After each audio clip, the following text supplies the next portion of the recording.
Bonjour la famille, j'espère que vous allez bien, d'où vous vous trouvez à travers le monde. Aujourd'hui, j'aimerais discuter avec vous d'un sujet fort important, surtout dans une époque comme la nôtre, où l'on constate combien l'intelligence artificielle colonise avec de plus en plus d'impact et d'influence l'espace de nos intimités. Que faire donc de la créativité lorsqu'on peut facilement télécommander à ChatGPT de nous écrire un texte de 200 mots avec la verve de Molière et qui peut produire un résultat efficient et efficace en moins de 2 minutes? À quoi bon l'intuition des créatifs, la fougue des avant-gardistes d'un monde où l'algorithme semble avoir mot pour toute chose? Dans une ère où les statistiques prospectivistes et le big data semblent avoir répandu leur dictature partout, l'ingéniosité créative semble être l'acte le plus révolutionnaire qui soit. Il est donc essentiel et impératif pour notre jeunesse ainsi que notre génération de reconquérir les outils leur permettant de préserver leur authenticité. D'où l'importance d'apprendre à écrire. Ce moyen d'expression est le véhicule primordial pour protéger notre liberté. C'est donc en ce sens qu'aujourd'hui, nous aimerions vous présenter le travail d'écriture sur un angle totalement nouveau, comme étant plutôt un processus convoquant une magnifique danse entre la rigueur masculine d'un côté et de l'autre côté, l'élan créatif féminin. Ce mariage sublime, on peut le constater dans toute langue qui se respecte et qui reste pérenne à travers le temps. D'un côté, nous avons le socle de la structure, l'architecture de la grammaire, qui permet à cette langue de préserver son identité, quelle que soit l'époque ou le lieu dans lequel elle se manifeste.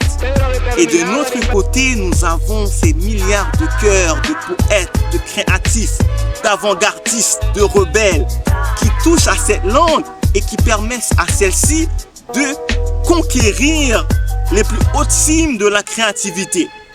Donc c'est dans ce mariage de la rigueur, de la grammaire, de la maîtrise des compétences et de l'autre côté, la spontanéité, la vivacité, les éclairs de génie, quand ceux-ci se marient de façon symbiotique, il y a ces possibilités de faire naître du génie.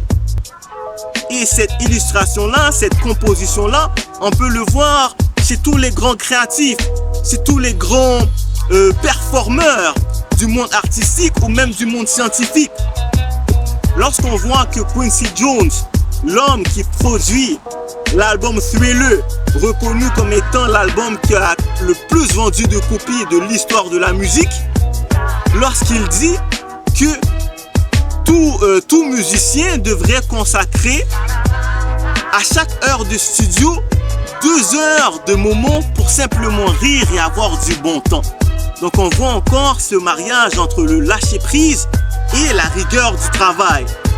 De notre côté, nous avons Johann Wolfgang von Goethe qui dit pour sa part que l'architecture est une musique figée et que la musique est une architecture liquide.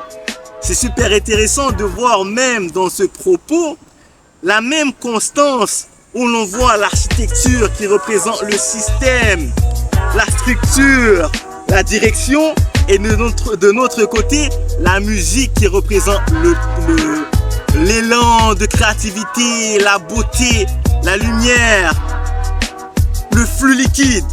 Donc encore, on voit ces dynamiques se marier dans tout espace où on voit se manifester des éclairs de génie, du brio et de l'inspiration qui a un véritable impact dans un domaine donné.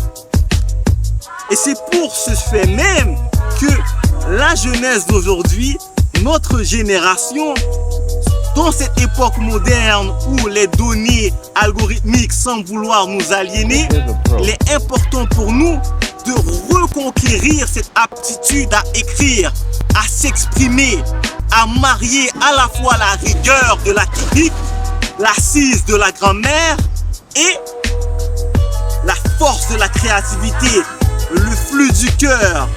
Vous savez, cette éternité qui visite le monde temporel. Et c'est dans ce mariage-là que tient notre liberté, que tient la force de nos fédérations et que vit l'élan et l'exigence de nos émancipations. Sur ce, mes très chers, n'oubliez jamais, ensemble, nous sommes plus forts. Ciao!